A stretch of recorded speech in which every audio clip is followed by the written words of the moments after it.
नमस्कार दोस्तों, आज हम रिलेटिव प्रोनाउन अर्थात क्लॉज से संबंधित जानकारी साझा करेंगे आपसे। इस टॉपिक को पढ़ेंगे। क्लॉज का प्रयोग 10th क्लास में, 8th में, 11th में रिलेटिव प्रोनाउन के रूप में है ज़्यादातर। वहीं से इस क्वेश्चन जोड़ने के लिए आता है दो वाक्यों को, और वहीं से रिलेटिव प्रोनाउन भरने के लिए। तो सबसे पहली बात यह है कि दो वाक्य आपको जोड़ने होंगे। पहले वाक्य और दूसरे वाक्य में एक शब्द कॉमन होगा। जो शब्द कॉमन होगा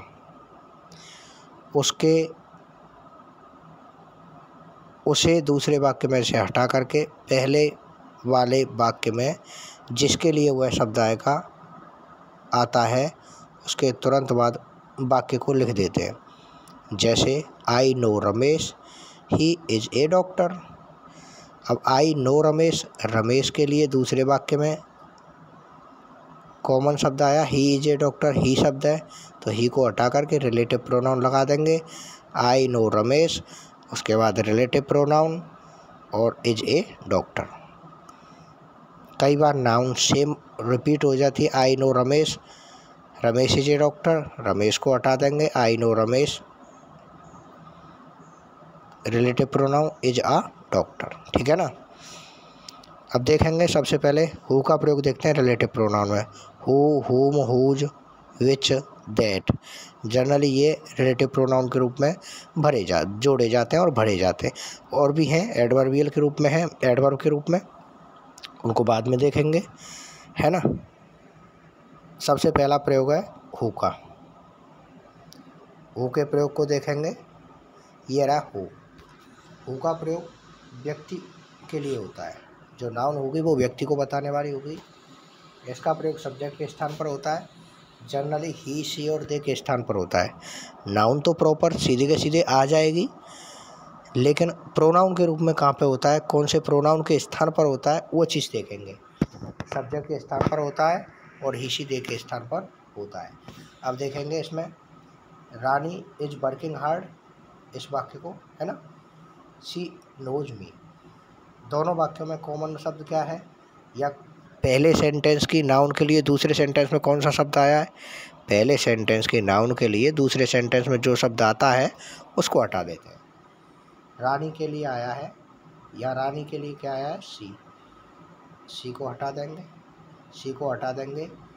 दूसरे वाला वाक्य है नोज मी, इसको रानी के तुरंत बाद लिख देंगे और सी के स्थान पर लगा देंगे who. Rani who is working hard knows me. पहले वाले वाक्य को is working hard, Rani who knows me is working hard. पहले वाले वाक्य के तुरंत बाद दूसरे वाक्य को लिख दिया। पहले वाले शब्द के बाद जो कॉमन शब्द था, जो मूल शब्द था, मूल शब्द क्या था, रानी। रानी के बाद दूसरे वाक्य को लिख दिया। उसको लिखने के बाद में पहले वाक्य के शेष हिस्से को बाद में लिख दिया। दूसरा देखिए, Rani who knows me is working hard, है ना। अभी दूसरा देखते हैं उदाहरण। दूसरा उदाहरण है I know the teachers, they teach my son. अब पहले सेंटेंस में कोई नाउन आएगी, उसमें उससे संबंधित दूसरे वाक्य में कोई कॉमन वर्ड आएगा, कि या तो नाउन आएगी या प्रोनाउन आएगा। तो पहला जो सेंटेंस है इसमें टीचर्स नाउन आई है। टीचर्स के लिए दूसरे सेंटेंस में दे आया है। यहाँ से दे को हटा देंगे, हु लगा करके टीचर्स के बाद दूसरे वाले वाक्य को लिख देंगे। I know the teachers who teach my son. अगला है होम का प्रयोग। होम का प्रयोग व्यक्ति के लिए होता है और ऑब्जेक्ट के स्थान पर होता है। ऑब्जेक्ट के रूप में या तो आपको हिम मिलेगा, या हर मिलेगा, या देम मिलेगा। उदाहरण देखते हैं। Rinku is cutting a tree, I gave him an x. Rinku क्या है, नाउन है इसमें, है ना, और ये ट्री भी नाउन है। मूल बात ये देखनी है कि सेंटेंस में दो नाउन भी आ सकती हैं, लेकिन कॉमन वर्ड कौन सी वाली नाउन के लिए आया है। अब ट्री के लिए इट आता है, दूसरे सेंटेंस में आई किसी के लिए आता नहीं है, हिम आया है। हिम किसके लिए आया है, रिंकू के लिए। जब हिम रिंकू के लिए आया है तो वाक्य को रिंकू के तुरंत बाद जोड़ेंगे, पहले वाले वाक्य दूसरे वाले वाक्य को रिंकू के तुरंत बाद लिखा जाएगा। लिख लिया हमने रिंकू। आई गेव, हिम को यहाँ से हटाया, हिम के स्थान पर जोड़ने के लिए क्या लगा दिया, हुम। उसके बाद I gave an x, an x पहले सेंटेंस का कौन सा हिस्सा रह गया, इज कटिंग ए ट्री, इसको बाद में लिख दिया, लास्ट में इसको लिख दिया इज कटिंग ए ट्री। ऐसे ही अगला उदाहरण देखते हैं।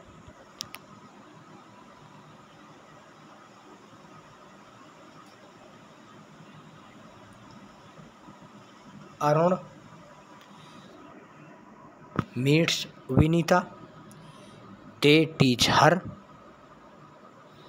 अब देखिए, एक नाउन अरुण, दूसरी नाउन विनीता, एक प्रोनाउन दे, दूसरा प्रोनाउन हर। यहाँ पे तो दो नाउन है और दो प्रोनाउन है। मुख्य बात यह है देखने की कि देखिए, एक शब्द के लिए आएगा प्रोनाउन, तो दोनों के लिए दोनों प्रोनाउन तो आएंगे नहीं अलग अलग वाक्य में। जब जुड़वाएगा तो वो एक शब्द के लिए आएगा प्रोनाउन। अब वो शब्द सिंगुलर भी हो सकता है, प्लूरल भी हो सकता है। अब देखिए, इसमें अरुण और विनीता अलग अलग हैं, सिंगुलर नाउन है, लेकिन यहाँ पे दे आया है। अब दे तो प्लूरल है, तो प्लूरल है, इसका मतलब दे तो हटेगा नहीं, क्योंकि पहले वाले वाक्य में हमारे पास सिंगुलर नाउन है ना। सिंगुलर नाउन है तो यहाँ पे अरुण मीट्स विनीता, यहाँ क्या आया था, हर लड़की के लिए आता है, हर लड़की के लिए आता है, इसलिए विनीता के तुरंत बाद वाक्य को जोड़ देंगे, विनीता whom they teach। अगला उदाहरण, राखी बीट रमेश, आई स्कॉल्डेड हर। स्कॉल्ड होता है डांटना, फटकारना। देखिए, अब राखी और रमेश दो अलग अलग नाउन है, एक मैस्कुलाइन है, एक फेमिनाइन है ना।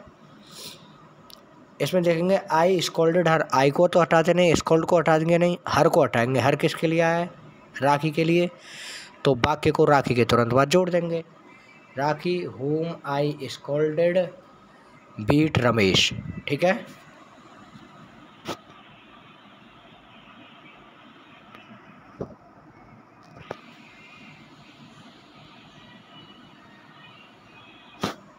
इसके बाद अगला प्रयोग है हुज का। अगला प्रयोग हुज का है। हुज के बारे में देखेंगे। हुज का प्रयोग किसके लिए होता है, व्यक्ति के लिए, और इसका प्रयोग कहाँ होता है, पजेसिव में। पजेसिव शब्द होते हैं हिज, हर, दियर, इनके तुरंत बाद नाउन आती है। हिज, हर और दियर के तुरंत बाद नाउन आए तो समझो वो पजेसिव है। पजेसिव एडजेक्टिव होता है ना, हिज, हर और दियर। अब यहाँ देखेंगे पहला उदाहरण, Vivek is my friend, his father is a doctor. अब हिज फादर दूसरे सेंटेंस में आया है, दूसरे सेंटेंस में हिज आ गया, हिज मतलब पजेसिव है और नाउन आ गई फादर। यहाँ से हिज को हटा देंगे, नाउन तो हटाएंगे नहीं, हिज को हटा देंगे और हिज के स्थान पर अपना रिलेटिव प्रोनाउन लगा देंगे। हिज के लिए रिलेटिव प्रोनाउन क्या आएगा, हुज, है ना, हुज को लगाएंगे। और ये हिज शब्द किसके लिए आया है, विवेक के लिए, तो विवेक के तुरंत बाद लिख देंगे, Vivek whose father is a doctor is my friend. Vivek whose father is a doctor is my friend. देखो, फादर इज अ डॉक्टर, यहाँ तक दूसरा वाला वाक्य हो गया। अब जो पहले वाले वाक्य का हिस्सा है उसको बाद में लिख देते हैं, ठीक है ना। उसके बाद अगला उदाहरण देखते हैं।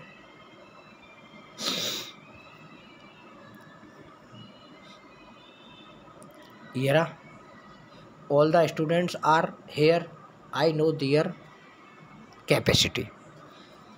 दूसरे वाले वाक्य में क्या कॉमन आया, देयर। देयर के बाद कैपेसिटी नाउन आ गई, तो देयर किसके लिए आया, स्टूडेंट्स के लिए। वाक्य को स्टूडेंट्स के तुरंत बाद जोड़कर लिख देंगे और देयर को हटाकर हुज लगा देंगे। All the students whose capacity, है ना। नाउन साथ में जुड़कर क्या आएगी, हुज। जहाँ भी लिखा जाएगा उसके तुरंत बाद नाउन लिखी जाएगी। फिर ये सेंटेंस है दूसरा वाला, इसको पूरा लिखेंगे, आई नो, है ना। उसके बाद इसमें मिस्टेक रह गई है थोड़ी सी, यह है आर हेयर। आर हेयर को लिखना है, ओके, आर हेयर।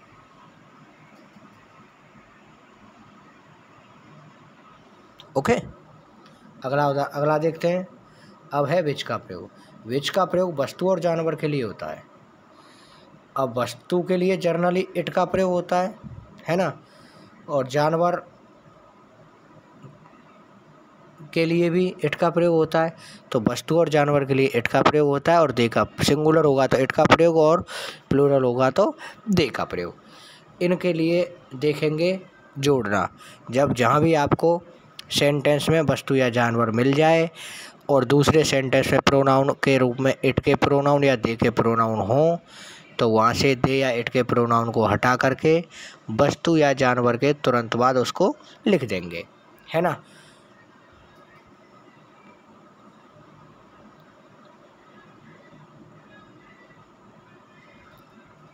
देखिए, अब उदाहरण देखते हैं। I hate 2 elephants, sorry, I have 2 elephants, they are very healthy. I have 2 elephants, elephants के लिए तो आया है दे, तो एलिफेंट्स के तुरंत बाद इस वाक्य को लिख देंगे, I have 2 elephants which are very healthy. Next, this is the tree in the garden I like it. तो यहाँ क्या आया है, इट आया है। इट किसके लिए आया है, पीछे से देख लिया वाक्य को आप, पीछे वाले वाक्य से देख लो कि कौन सा शब्द हट सकता है, किसके लिए क्या आया है। तो इट आया इसमें, किसके लिए आया, ट्री के लिए। ट्री के तुरंत बाद दूसरे वाक्य को जोड़ देंगे, दिस इज़ द ट्री लिख दिया, उसके बाद विच, ये आ गया आपका रिलेटिव प्रोनाउन। आई लाइक हो गया, पहले वाक्य का ये हिस्सा भर गया था इन द गार्डन, ये बचा हुआ है, इसको लिख देंगे इन the garden. Next, the bag has lost, the bag has lost.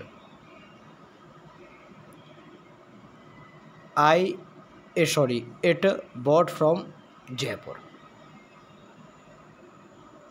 Common word क्या है इसमें, इट है, इट को हटा देंगे, इट को हटा देंगे,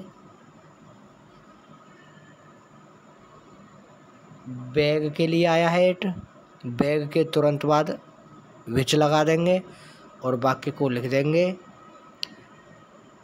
the bag which bought from Jaipur has lost. ठीक है ना। आगे चलते हैं। अगला प्रयोग है दैट का। दैट का प्रयोग कहाँ होता है, little, a little, few, the few, any, all, some, sorry some नहीं है, सेम है, द सेम, ओनली, एवरीवन, बड़ी, thing, someone, somebody, something. Interrogative sentence में, सुपरलेटिव डिग्री में और व्यक्ति और वस्तु दोनों के लिए प्रयोग होता है। ये जर्नली आपको भरने के लिए आते हैं ज़्यादातर क्वेश्चन इसमें से, इसलिए मैं आपको भरना बताऊंगा। देखो, वस्तु के लिए भी आता है, इसका मतलब सब्जेक्ट के स्थान पर भी आएगा। व्यक्ति के लिए आता है, इसका मतलब सब्जेक्ट के स्थान पर आ सकता है। सब्जेक्ट के स्थान पर दैट का प्रयोग होता है अगर ये शब्द, अगर उपरोक्त शब्द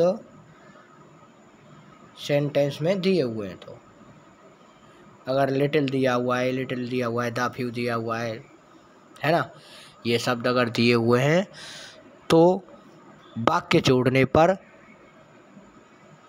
हु और विच के स्थान पर जनरली दैट का प्रयोग होता है ना। हुम के स्थान पर भी दैट का प्रयोग होता है अगर वाक्य एवरीवन, एवरीबॉडी, एवरीथिंग से शुरू है तो, है ना। जैसे I call Vinod, everyone knows him, है ना। आई कॉल विनोद, एवरीवन की वजह से जो रिलेटिव प्रोनाउन लगाएंगे वो लगाएंगे दैट एवरीवन नोज। आ गया ना समझ में। I know Vinod, I call Vinod, everyone knows him, तो I call Vinod that everyone knows. Okay, इस प्रकार से। और भरने की कंडीशन आएगी तो भरने में भी ये शब्द आएंगे, आप उसके आधार पर लगा सकते हो। अब देखते हैं रिलेटिव प्रोनाउन को कैसे भरते हैं। फिल द रिलेटिव प्रोनाउन, तो ये क्लॉज है। सबसे पहले हु का प्रयोग देखेंगे, कब भरते हैं, कैसे भरते हैं। अगर सेंटेंस में नाउन दी हुई है और नाउन के बाद वर्ब है, और ये नाउन अगर कोई व्यक्ति है, वो है नाउन जो व्यक्ति वाली हो, है ना, फेमिनाइन जेंडर में हो या मैस्कुलाइन जेंडर में हो, है ना, या कॉमन जेंडर में हो। मेन बात यह है न्यूट्रल जेंडर में ना हो, और किसी व्यक्ति के बारे में जानकारी दे, पर्सन के बारे में जानकारी दे, नाउन के बाद खाली जगह आए, उसके बाद वर्ब हो, तो हु का प्रयोग करते हैं। उसके बाद हुम का प्रयोग, नाउन व्यक्ति को बताने वाली, है ना, और उसके बाद कोई प्रोनाउन हो तो हुम भरते हैं। नाउन के तुरंत बाद एक और नाउन आ जाए, बीच में खाली जगह हो तो हुज भरते हैं। आपने देखा ही है पजेसिव में, पजेसिव के तुरंत बाद क्या आता है, नाउन आती है, इसका मतलब हो जाएगा। उसके बाद विच का प्रयोग कहाँ होगा, अगर कोई नाउन वस्तु या जानवर है तो आप विच लगा दो, बाद की कंडीशन भी नहीं देखनी इसमें, वस्तु या जानवर के लिए विच। उसके बाद कुछ और ऐसे शब्द हैं एडवर्ब के तौर पर जो भरे जाते हैं, है ना। जैसे रीजन शब्द हो तो क्या भरेंगे, वाई, स्थान आया हुआ है कोई, या तो प्लेस शब्द खुद आया हुआ है, या जैसे होम, स्कूल, टेम्पल, कुछ भी है, नेम ऑफ अ प्लेस, उसके तुरंत बाद क्या भर देंगे, वेयर। अगर कोई टाइम आया है, टाइम शब्द खुद आया है, या घड़ी का कोई समय बताया गया है, या दिन, वार, तिथि, कुछ भी आया हुआ है, उसके तुरंत बाद क्या भर देंगे, वेन भर देंगे। उसके बाद आता है अगला प्रयोग वॉट का। वॉट का प्रयोग कहाँ होगा, अगर यदि सेंटेंस के शुरुआत में खाली जगह है तो वाट लगा देंगे, और यदि वर्ब के तुरंत बाद खाली जगह है तो भी वॉट लगा देंगे। तो दोस्तों, इस प्रकार से आपका यह टॉपिक समाप्त होता है। उम्मीद है कि आपको समझ में आ गया होगा। यदि कोई परेशानी है इसमें तो एक बार पुनः समझने का प्रयास करें, आसानी से समझ में आ जाएगा। धन्यवाद।